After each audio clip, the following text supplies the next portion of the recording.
Eu tenho uma premissa de que a ciência, o conhecimento da ciência, cada vez mais vai provar a existência de um mundo espiritual, de uma criação divina. Vamos pensar junto aqui. Antigamente, tudo que era desconhecido, as pessoas achavam que era uma coisa oculta, uma coisa de bruxaria, uma coisa de feitiçaria. Por exemplo, as mulheres faziam chás e as pessoas ficavam curadas.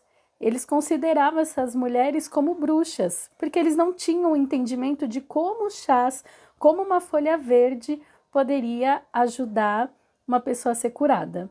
E hoje em dia a gente tem os farmacêuticos, né? A maioria dos compostos farmacêuticos foram extraídos de plantas, ou seja, tem a cura na natureza ali.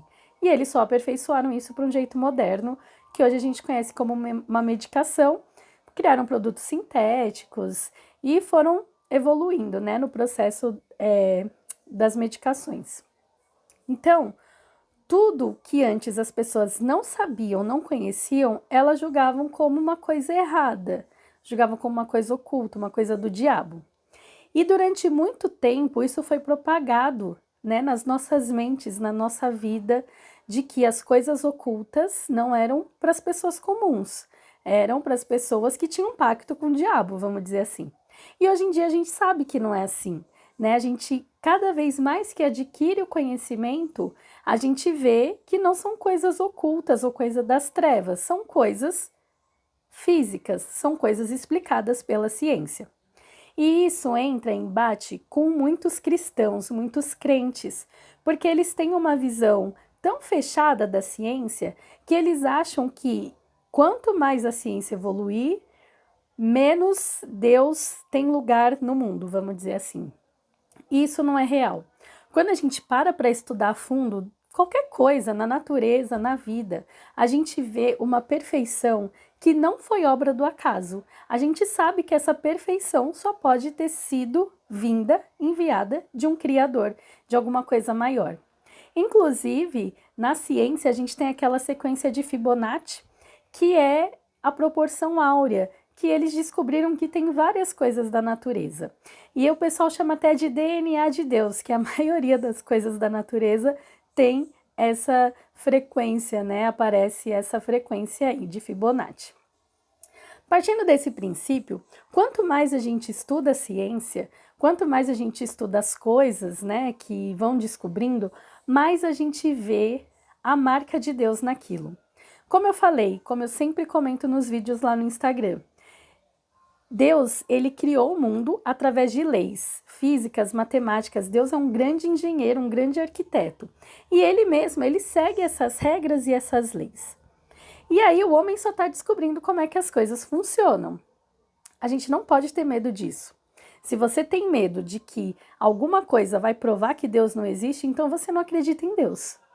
Então, desde que eu fiz a faculdade, eu sou biomédica, cada detalhe do corpo humano me chamava a atenção de quão perfeito era, de quão uma coisa chamava a outra e ligava a outra. Para mim isso é muito fantástico. E aí eu comecei a estudar, não tão a fundo quanto na biomedicina, um pouquinho de física quântica. E eu tô apaixonada por isso.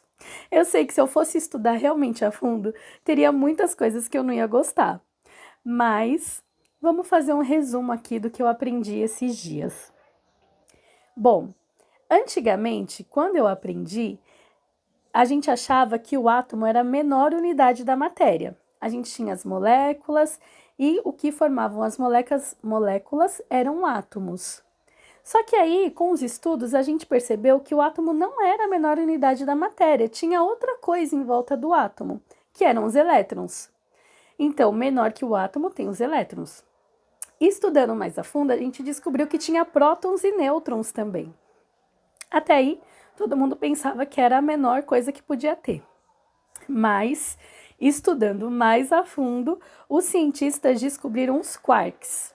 Quarks, até então, é a menor unidade da matéria, é a menor unidade do que a gente consegue entender e estudar hoje. Só que os cientistas acham que os quarks, eles são ligados, está tudo vibrando, tudo está em vibração. E aí eles pensaram, né, como que isso está vibrando? E aí surgiu a teoria das cordas. Eles acham que entre os quarks tem filamentos de energia, vamos dizer assim, que formam pequenas cordas.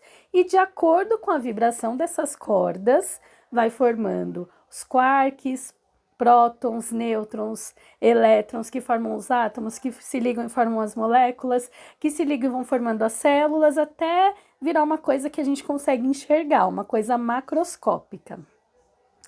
Bom, essa teoria das cordas sugere que a gente não tem só as 3 dimensões, altura, largura e profundidade.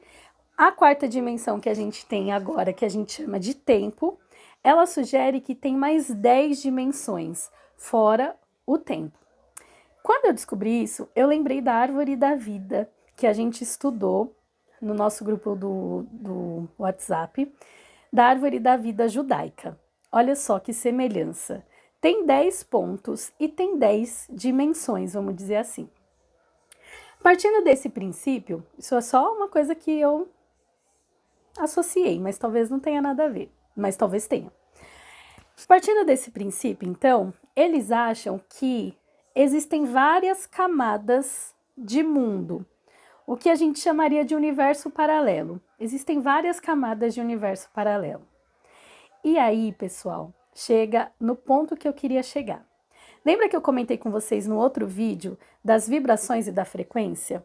Se a gente está vibrando na mesma frequência do mundo espiritual, a gente acessa melhor o mundo espiritual. Partindo do princípio da física quântica de que existem universos paralelos, talvez o mundo espiritual esteja nesse universo paralelo. Eu imagino que o universo paralelo seja mais ou menos dessa forma.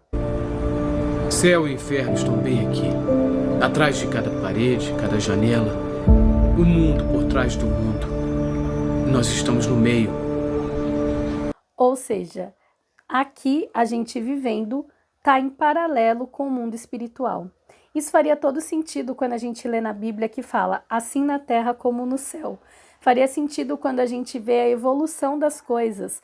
Lá no começo tinha um jardim com uma árvore e no final vai ter uma cidade com uma árvore. E antigamente eles viviam na roça, no jardim, e no futuro a gente vai estar vivendo na cidade, vai viver na cidade. Então, tá tudo ligado. Talvez a física quântica está mais próximo de encontrar o mundo espiritual do que a gente imagina. Só que a gente tem que tomar cuidado para não ser enganado. E o único jeito da gente não ser enganado é orando e pedindo discernimento para Deus e sabedoria para não cair na cilada do diabo. Me diz aí, o que você acha de tudo isso que eu te falei? Faz sentido? Se você não assistiu outro vídeo, assiste o outro vídeo lá que fala sobre energia, que vai fazer mais sentido ainda.